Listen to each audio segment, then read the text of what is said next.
All right, hi. This is a brief introduction to Heroku. Some of you, actually a lot of you, have come to the booth already, and I've done this spiel in a way and given you like the brief introduction to what Heroku is about. My name's David. I work there, which is nice. You can reach me by email if you need, or send me criticism and feedback, negative one about this presentation. If it's positive feedback, you can do it publicly on Twitter. So I work for Heroku. We are a platform as a service. I guess most of you know what that means. It's basically the ultimate layer of the cloud, like set of layers or pillars or whatever. So we take care of a lot of things for a lot of customers. So we serve on an average day, many billions requests a day, run a couple million apps. Sorry, not billions, that would be nice. And we have a lot of add-on partners that extend our ecosystem that I'm going to just show in a second. And the fundamental idea is the world's complex, right? No matter what you use, what solution you use, even to get started quickly, you still have to make a lot of choices and a lot of reasoning about how you architect your infrastructure. But you're usually not in the business of managing, running, maintaining infrastructure. You just want to focus on delivering value. And instead of boring you with further slides, I'll just jump in and do a demo. So this is Heroku, right? You go to Heroku.com, you sign up. You don't need even a credit card. The account's free. You can run a lot of stuff and do a lot of dev time and even run production apps 24/7 on us. If you come to the booth, we'll give you a voucher code that gives you even more permanent free time until we say credit card, please. So you have an account, and eventually you have an app to deploy. In this case, it's just standard Laravel, the Laravel/Laravel repo.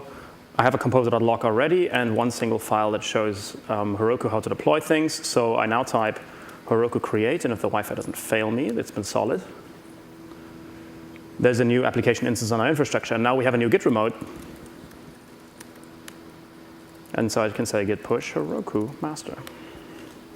And now we're receiving the code and saying, all right, that looks like a PHP app.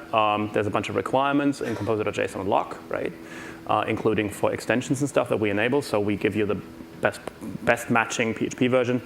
And bstring in this case gets enabled, and we need nothing else. Downloading the dependencies, building the app, and it's done. And it's a Laravel app, so it's not going to work unless we set an app key.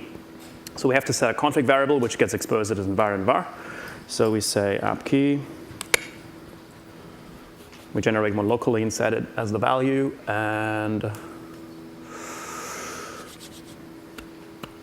OK, that worked as well. We can check the logs at any time.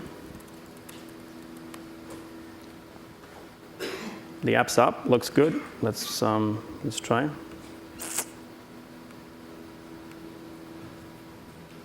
Yep, that looks solid. So now this is clearly revolutionary, right? And we're going viral. So we got to scale up. Let's scale to 100 instances instead of 1. So we scale to 100 containers of the smallest size that we're offering. And in the logs, we can see 99 additional instances booting. And the load balancer is spreading the traffic across all these. And now, because the competition is also really solid, so I have to say we need to innovate. Let's push a change.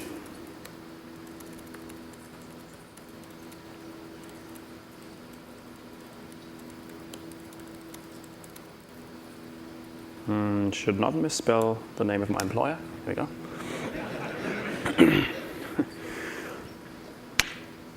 And in this case, it's faster because everything's already cached, right? So no need to. And again, with Git, we're just pushing the delta now.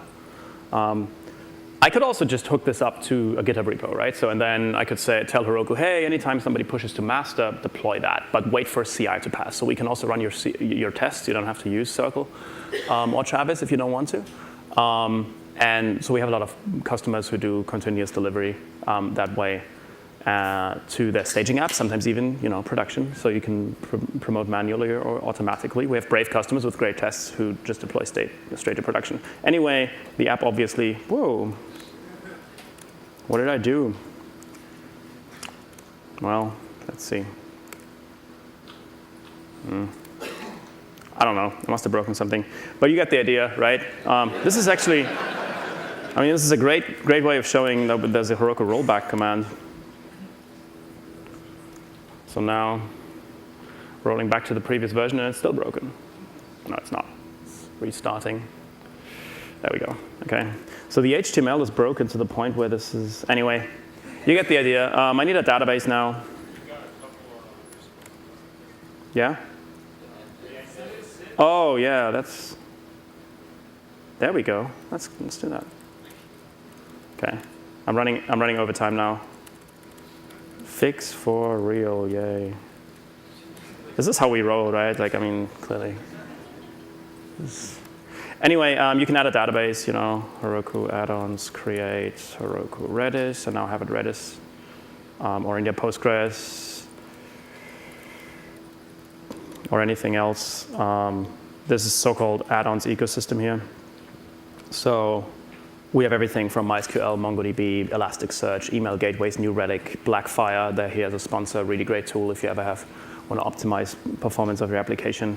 So it's all here, and you just tap into this. And most of these have a free tier, right? So you can see, you can try out the new technology, for example, to figure out if Elasticsearch is even the right approach without having to worry about how to set it up just for that experiment.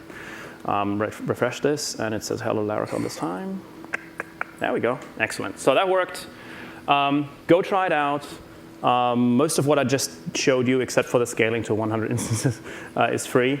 But all pricing is prorated to the second, right? So if I scale back down to 1, then I just paid for like the couple of minutes that we ran here.